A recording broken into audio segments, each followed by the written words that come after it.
பத்திரிகையாளர் திரு கோட்டீஸ்வரன் நம்முடைய இணைப்பில் இருக்கிறார். சார் வணக்கம்.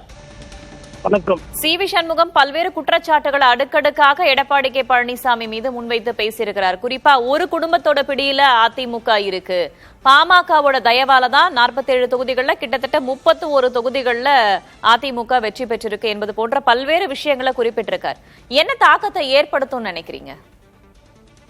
எந்த தாக்கத்தையும் ஏற்படுத்தாதுங்க. அதாவதுங்க, அதிமுக அப்படின்ற விஷயத்தை தாண்டி தாவேக ஆட்சி, கரண்ட் கட்டு, விவசாயிகள் பிரச்சனைன்னு நாடு வேற ரேஞ்சில் போயிட்டு இருக்கு, ஸ்பீடா போயிட்டு இருக்கு. இன்னும் ஒரு 5-6 மாசத்துல மழை இன்னும் 2 மாசத்துல வரும். அதுக்கப்புறமா உள்ளாட்சி தேர்தல் அப்படி போயிட்டு இருக்கும்போது இன்னமும் அதிமுக தோல்வி, அதிமுக அது பண்ணணும், அதிமுக பிளவு அப்படின்னா அது ஒரு பேசுபொருள். இது என்ன கேட்டா இது மக்கள் நலன், இதுக்கு மேல எதுவும் அதுல இருக்கிற மாதிரி தெரியல.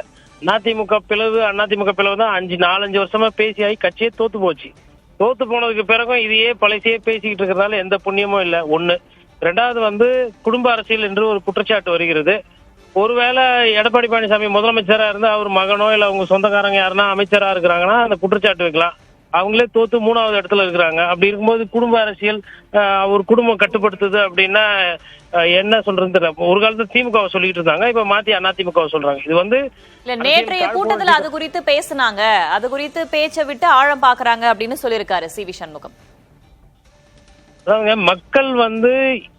மக்கள் கிட்ட இதெல்லாம் எடுபடுமான்றது எனக்கு தெரியல. அதிமுக சேர்ந்து பேச பிரச்சாரம் பண்ணாம சேர்ந்து ஒரு சில விஷயங்களை ரெடி பண்ணாலுமே எந்த அளவுக்கு போகும்னு தெரியல. இந்த பிரிவுக்குள்ள பிரிவுன்றது அது அந்த கட்சிக்கும் நல்லதில்ல, அது ஐயா சி.வி. சண்முகத்துக்கும் நல்லா இல்ல. இன்னொன்னு, எடப்பாடி பழனிசாமி எனக்கு முன்னாடி பேசின பொழுது ஷாம் சார் சொன்னாரு, ஒரு யதார்த்தத்தை சொல்லியிருக்காரு. இபிஎஸ் அவர்கள் சற்று குறைந்து கீழே இறங்கி வர வேண்டும். அவர் இன்னமும் அந்த ஒரு தோரணையிலேயே உட்கார்ந்துட்டு இருக்கிறாரு. ஏதோ ஆளுகின்ற கட்சி போல அதிமுக இருப்பது போல அப்படி கிடையாது. சாரியாக நிறைய பேர் அதிமுக கட்சியை விட்டு நவந்து கொண்டிருக்கிறாங்க. அவருக்கு ஏன்னா கூட்டி கழிச்சு பார்க்கும்போது இன்னைக்கு இருக்கிற தலைவர்கள்ல அதிமுகல ஒரு பெரிய தலைவரா அந்த ஸ்டேச்சர் இல்ல அந்த ஒரு கண்ட்ரோல் இன்னைக்கு இபிஎஸ் கிட்ட தான் இருக்கு. தற்போது அந்த அதிமுக நிர்வாகிகள் கூட்டத்துல தன்னுடைய மகனை கொண்டு வருவது தொடர்பாக பேசப்பட்டதாகவும், அதிமுகவுல கொண்டு வரப்படும் பழனிசாமியின் மகன் அப்படின்ற கேள்வி எழக்கூடிய நிலையில அப்பனா வெளிப்படையா கொண்டு வர வேண்டியதுதானே என்ற விமர்சனத்தையும் முன்வச்சிருக்காரே சி.வி. சண்முகம். இல்லங்க, இப்போ அதிமுகல இப்போ அவரோட மகன் வராரு வரல, இது மக்களை எந்த அளவுல பாதிக்க போகுது? இன்னைக்கு தேர்தல் இமீடியட்டானா எனக்கு தெரிஞ்சு கிடையாது. இங்க நாட்டுல குதிரை பேர் அரசியல் நடக்குது, கரண்ட் கட்டு பிரச்சனை இருக்கு, வேற சில மக்கள் பிரச்சனைகள் இருக்கு. இவங்க இன்னமும் இவங்களோட அரசியல் பஞ்சாயத்தையே தான் பண்ணிட்டு இருக்காங்க. 4 வருஷமா அதை தான் பண்ணாங்க. திருப்பியும் மறுபடியும் ஒருத்தர் அதிமுக இருந்து பிரியறாரு போறாரு. மக்களுக்கு உண்டான தேவைகள் அதெல்லாம் பண்ணி பேசாம இப்ப என்ன புதுசா அவர் பேசியிருக்காரு? இன்னைக்கு மிதுன் அரசியலுக்கு வராங்க, எடுத்துட்டு வராங்கன்றது 2 மாசமா ஓடிக்கிட்டு இருக்கிறது, பேசுறாங்க. அதுக்கப்புறம் எடப்பாடி பழனிசாமி ஸ்டாலின் அவர்களோட சேர்ந்து முதலமைச்சர் ஆகிறதுக்கு முயற்சி பண்ணாருனாங்க. புதுசா என்ன சொல்லியிருக்கிறாரு? இன்னைக்கு இப்போ தேஞ்சு போன டேப் மாதிரி பழசையே தான் பேசிக்கிட்டு இருக்காங்க. நான் அதுதான் சொல்றேன். தேர்தல் முடிந்து விட்டு தாவேக அமைச்சர்களோட நடவடிக்கை எப்படி இருக்கு, மக்களுக்கு அவங்க நல்லது செய்யறாங்களா, இல்ல பருவகால மழை வருது, மக்கள் சேவையில தாவேகா எப்படி போயிட்டு இருக்கு, தாவேகாவை மையமா வைத்து அரசியல் நகர ஆரம்பிச்சிருச்சு. இன்னமும் இவங்க அதிமுக சாரை சாரையா போயிட்டு இருக்கிறாங்க. அதற்கு ஒரு முடிவு இல்ல, அதற்கு ஒரு கட்சி பலப்படுத்துறதுக்கு வேலையை தவிர கட்சியை ஈரோடு பண்ற வேலையை தான் எல்லாம் மாறி மாறி பண்ணிட்டு இருக்காங்க. இளைஞர் முகங்களை சுத்தி நம்ம பாக்குறோம். தாவேகாவுல முதல்வர் திரு விஜய் ஆகட்டும், அதே போல எதிர்க்கட்சி தலைவர் திரு உதயநிதி ஆகட்டும், அண்ணாமலையும் கட்சி தொடங்கி வரப்போகிறார். இப்படி அனைவரும் இளைஞர் முகமாக இருக்கும்போது அதிமுகவுடைய இளைஞர் முகமாக மிதுன் கொண்டு வரப்படுகிறாரா என்று கேள்வி எழுகிறது.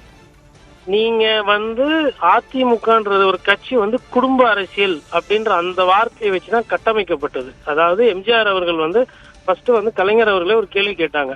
அதுக்கப்புறமா பின்னாடி அதிமுக தலைவர்கள்லாம் குடும்ப அரசியல் பேசிட்டு, அதே நீங்க இப்படி உடனே பண்ண போறீங்க, அதுவும் நீங்க தோத்ததுக்கு பிறகு பண்ண போறீங்க இமீடியட்டானா அது சரியா வராது. இன்னைக்கு கட்சியில வேற சில பிரச்சனைகள் இருக்கு. ஃபர்ஸ்ட் ஒரு சில நிர்வாகிகளை யாரெல்லாம் போறவங்க போட்டோம், இருக்கிறவங்களை வச்சு அடுத்த கட்ட நடவடிக்கை என்ன பண்ணோம் அப்படி எடுத்துட்டு போனோம். வயசான மாவட்ட செயலர்கள் நிறைய பேர் இருக்கிறாங்க, அவங்களெல்லாம் எடுத்து இளைஞர்களுக்கு வாய்ப்பு கொடுக்கணும், பண்ணலாம். பட் இப்போ அடுத்த இளம் தலைவர் கொண்டு வராங்கன்னா அது செட் ஆகாது. ஏன்னா நாடு எப்படி போயிட்டு இருக்குன்னா, யாரு படம் நல்லா ஓடுதோ, யாருக்கு பப்ளிசிட்டி இருக்குதோ அவங்கள தேடி போயிட்டு இருக்கிறாங்க. இதுக்கப்புறமா நீங்க ஐயா மிதுனை கொண்டு டெவலப் பண்ற, அதாவது அது ஒவ்வொருத்தரும் ஒவ்வொரு கட்சிங்க. நான் இன்னைக்கு என்ன சொல்றதுன்னு தெரியல. எல்லாருமே குடும்ப அரசியல் தான் பண்றாங்க.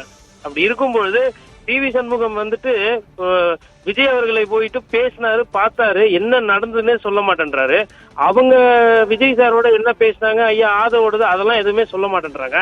திருப்பி இதையே பேசிட்டு, இதுதான் தெரியுமே எங்களுக்கு. அடுத்தது என்ன நீங்க பேசுனீங்க, ஏன் அமைச்சர் ஆகல, எதுக்கு மாத்தி ஓட்டி போட்டீங்க, அந்த நியாயம் அந்த விஷயத்தெல்லாம் சொல்லலாம் இல்லையா? அவங்க நோக்கத்துக்காக அரசியல் பண்றாங்க. இதுல எனக்கு இவருக்கு பசங்களை எடுத்துட்டு வருவாரா அப்படின்னு தெரியல. மக்களுக்கு தேவையான அரசியல் நான் பார்க்கல, இவரு பேசுறதையும் பார்க்கல. அவங்க ஒருவேளை டிஸ்கஸ் பண்ணியிருந்தாங்கனால அது நீங்க இன்னைக்கு திரை கவர்ச்சியை நோக்கி ஓடிக்கிட்டு இருக்குங்க சமுதாயம். நீங்க என்னன்னா வாரிசு அரசியல் தான் பண்ணாங்க திமுக. என்ன ஆனாங்க இன்னைக்கு? மக்கள் ஒரு சில விஷயங்களை மக்களோட குரலா, மக்கள் பிரச்சனைகளை இல்ல மக்களோட தேவைகளை பூர்த்தி செய்யற ஆளுமைகளை தேடிக்கிட்டு இருக்கிறாங்க. இதுக்கப்புறமா இதெல்லாம் பழைய சிலபஸ், இதெல்லாம் பேசிட்டு இருக்காங்க. இது செட் ஆகாது. இது கட்டுப்படுத்த முடியலையா திரு கோட்டீஸ்வரன்? ஏன்னா தேர்தல் முடிவுகள் வெளிவந்து கிட்டத்தட்ட 1 மாதம் தாண்டி விட்டது. அந்த இரு பிரிவுகளாக பிரிந்து கருத்துக்கள் சொன்னதாகட்டும், அதற்கு பிறகு சனிக்கிழமை தோறும் பனையூர் அலுவலகத்துல அதிமுகவுடைய முன்னாள் அமைச்சர்கள், நிர்வாகிகள், முன்னாள் மேயர் உட்பட சென்று சேர்வதாகட்டும், இப்படி தொடர்ச்சியாக நடந்து கொண்டே இருக்கிறது. இன்று பத்திரிகையிலும் வெளிப்படையாக ஒருத்தர் செய்தியாளர் சந்திப்புல பேசுறாரு. அதை கட்டுப்படுத்த முடியலையா? உண்மைதாங்க, கட்டுப்படுத்த முடியலதான். பாதி வெற்றி பெற்றாரு அவரு. எம்எல்ஏக்களை ரீடைன் பண்ணிருக்காங்க. ஒரு சில கட்சிக்காரங்க ஒரு பொறுப்புல இருக்கிறவங்க ரீடைன் ஆயிருக்காங்க. நிறைய பேர் முன்னாள் எம்எல்ஏ, முன்னாள் எம்ஏ. மேடம், அதாவது ஒரு விஷயங்க, மம்தா பானர்ஜி அப்படி இருந்தாங்க திரிணாமுல் காங்கிரஸ். ஆட்சி போன உடனே அங்க இருந்து ஓடுறாங்க. இதெல்லாம் எல்லா காலகட்டத்திலும் நடக்கிறதா? என்ன இப்ப அதிமுக அதிகமா நடக்கு. காரணம் என்னன்னா, அந்த தலைமைக்கு இருக்கக்கூடிய அந்த பிரச்சனைகள், அவங்களுக்குள்ள சண்டை. திரிணாமுல் காங்கிரஸ் இந்த பேயாட்டம் போட்டு பிச்சுட்டு குதிரை பேர அரசியல்ன்றாங்க. இங்க இருக்கிறவங்க அங்க எதுக்கு போறாங்க? எல்லாம் 5 வருஷம் ஆட்சியில இருக்கணும், ஆட்சியில பசையுள்ள பதவி கிடைக்கணும், அதை வைத்து அரசியல் பண்ணணும். நமக்கு எதனா டெண்டரு கான்ட்ராக்ட் கிடைக்கும், 10 காசு சம்பாதிக்கலாம், கவுன்சிலர் மேயர் பதவி வாங்கலாம். இதுக்கு தானே போறாங்க. வேற என்ன? ரத்த தான முகாம் நடத்துறதுக்கோ இல்ல ஐயா வள்ளலார் வழியில ஒரு 10,000 பேருக்கு சாப்பாடு உணவு இது பண்றதுக்கு. நீங்க கட்சி கரையிறது உண்மைதான். கட்சியில இருந்து நிறைய பேர் போறாங்க.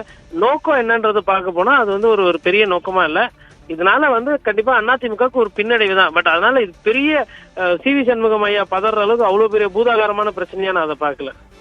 அதுலதான் இன்னொரு கேள்வியும் எழுது. மம்தாவோட ஒப்பிட்டதனால இந்த கேள்வி. இங்கேயும் திமுக தோல்வியை சந்திச்சிருக்கு. ஆனா அங்கிருந்து யாரும் வெளியேறி தாவேக்காவில் இணைகிறார்கள் தொடர்ச்சியாக என்பதான விஷயங்களை விட அதிமுகவிலிருந்து இணைகிறார்கள்ன்றது அதிகம் கேள்விப்படுறோம் இல்லையா?